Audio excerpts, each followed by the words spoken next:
यार एकदम मन करने लगा था कि अब नीट छोड़ दूं, मेरे से एकदम नहीं हो रहा था। 420 450 मार्क्स, क्या गलत कर रहा था मैं, सब कुछ पढ़ के बैठा हुआ था, फिर भी नहीं आते थे। लेकिन फिर कुछ ऐसा हुआ कि मैं छोड़ नहीं पाया।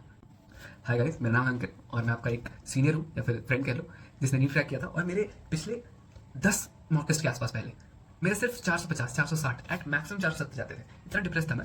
हालांकि मैंने पढ़ सब कुछ रखा था, क्या ऐसा बाकी था मेरे पास, बायो कंप्लीट था, फिजिक्स कंप्लीट, केमिस्ट्री कंप्लीट, सारे मॉक टेस्ट करता था मैं बैठ के, सारे सारे क्वेश्चन एमसीक्यू प्रीवियस ईयर सारे किए हुए थे मैंने। फिर क्या गलती कर रहा था कि मार्क्स नहीं आते मेरे, बहुत डिप्रेस था। मेरा एक बार को मन हुआ कि अब एकदम नीट छोड़ दूं, मेरे से नहीं हो पाएगा।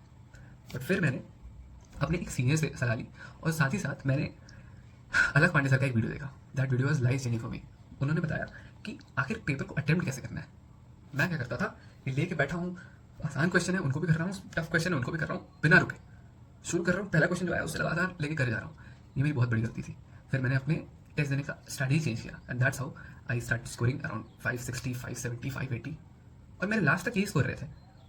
मुझे याद है मेरा लास्ट जो मॉक टेस्ट था उसमें आई स्कोर 640 के आसपास।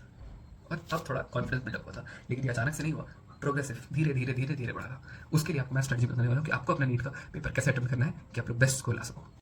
तो जैसा आप सब जानते ही हैं कि 2 पार्ट में होता है, सेक्शन ए सेक्शन बी। ये मेरे ही टाइम से स्टार्ट हुआ था 2021 से, कोविड बैच जो था। तो 2 पार्ट में होता है, सेक्शन ए सेक्शन बी। आप लोगों को पहले सेक्शन ए अटेम्प्ट करना है हर तीनों सब्जेक्ट का। क्यों? क्योंकि सेक्शन ए बहुत आसान होता है, तो आप लोग को आराम से अटेम्प्ट कर लेना है। सेक्शन बी में 15 है तो उसमें से सिर्फ 10 करने हैं ना, तो थोड़े जो टफ वाले होंगे छोड़ देना है। तो उनके लिए थोड़ा दिमाग लगाना पड़ेगा कि टफ वाले को कैसे हटाएं, तो उसके लिए थोड़ा टाइम लगेगा हमें। तो हमें पहले फटाफट सेक्शन ए करते जाना है करते जाना है करते जाना है। सारे आसान क्वेश्चन होते हैं, आप लोग मोस्ट ऑफ द क्वेश्चन कर लोगे, बहुत आसान होते हैं। एनटी के क्वेश्चन तुम देखे हैं ना नीट वाले, चिंदी एकदम। फिजिक्स तो तुम रट के जाओगे तो वो भी सारे कर लोगे। मैं अपना बता रहा हूँ मैंने क्या किया था। सेक्शन ए सारा अटेम्प्ट किया फटाफट, एमसीक्यू उसमें डाल दिया, बबल फिल कर दिया।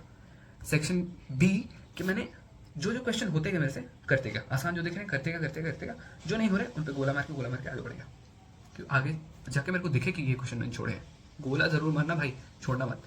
फिर मैंने फिजिक्स किया, सिमिलरली मैंने बायो किया, मतलब बायो किया, फिर मैंने केमिस्ट्री किया, फिर मैंने फिजिक्स किया। सिमिलरली तीनों के ए बी सेक्शन दोनों कंप्लीट हो गए मेरे। उसके बाद मैंने गोले वाले क्वेश्चन करना स्टार्ट किए। अब देखो, क्वेश्चन अटेम्प्ट करने की स्ट्रैटेजी बताता हूँ एक। कभी भी क्वेश्चन स्टार्ट करो तो रीड करो, और जो उसमें पॉइंटर्स दिख रहे हैं ना, जैसे नॉट या फिर पूछ क्या रहा है, ये जो पॉइंट्स है जो तुम मिस कर दोगे तो क्वेश्चन तुम्हारा गलत हो जाएगा, उनको अंडरलाइन कर लो। उससे क्या होगा ना कि जब क्वेश्चन देखोगे तुम्हें दिखेगा कि आखिर तुम्हें आंसर लाना क्या है। तो एक बहुत इंपॉर्टेंट चीज होती है, कभी भी मिस मत करना, अंडरलाइन कर करके चलना है क्वेश्चन को। उससे क्रक्स निकलता है क्वेश्चन का, तुम आसानी से आंसर दे पाओगे। और आसान क्वेश्चन अगर दिख जाए तो कभी भी फट से एकदम अरे ये तो ये है मारो, तो ये गलती नहीं करनी है। आसान क्वेश्चन को भी प्रॉपरली पढ़ना है। अगर आसान क्वेश्चन गलत हुआ तुम्हारा रैंक गया एकदम भाड़ में। इसलिए हमेशा आसान क्वेश्चन को अच्छे से देखना है। दूसरी चीज क्या है कि अगर आसान कोई क्वेश्चन आ जाए और उसका ऑप्शन, ये मेरा अपना ओपिनियन है, वेरी कर सकता है, लेकिन मोस्ट ऑफ यू अग्री करोगे। अगर आसान कोई क्वेश्चन आता है और उसका अचानक से आंसर तुम्हें ए दिख रहा है ना, तो एक बार को सावधान हो जाना, क्योंकि क्या होता है ना, ए वाला जानबूझ के वो टेम्पटिंग आंसर होता है। अगर आसान क्वेश्चन है तो ऐसे ए होगा तो इट्स फाइन, ए हो सकता है, लेकिन ऐसा टेम्प्ट करने के लिए ए वाले देते हैं। तो इसलिए थोड़ा सा अच्छे से पढ़ो फिर क्वेश्चन को। ये मेरे साथ होता था, मैंने इसलिए बताया।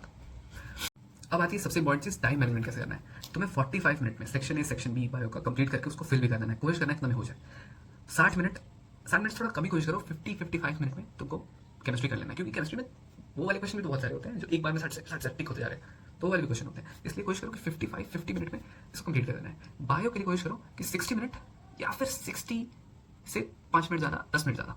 उसके बाद तुम्हारे पास फिर भी बचेंगे इधर के 20 और 15 मिनट जो बायो में बचाए तुमने, 35 मिनट में बचे हुए हैं। इनमें क्या करना है तुम्हें कि जो गोले मारे थे तुमने शुरुआत में, उन पे फोकस करो। गोले मारे वाले क्वेश्चन ज़्यादा नहीं होंगे, बायो में मैक्सिमम 1-2 होंगे, फिजिक्स में 5 हो सकते हैं, और केमिस्ट्री में लेट से 3-4-5 ऐसे कुछ होंगे। तो 10 क्वेश्चन 12 क्वेश्चन मैक्सिमम होंगे। तुम्हारे पास होगा टाइम 35 मिनट, तो तुम हार्ड वाले क्वेश्चन को अब अटेम्प्ट कर सकते हो और बहुत अच्छा स्कोर कर सकते हो।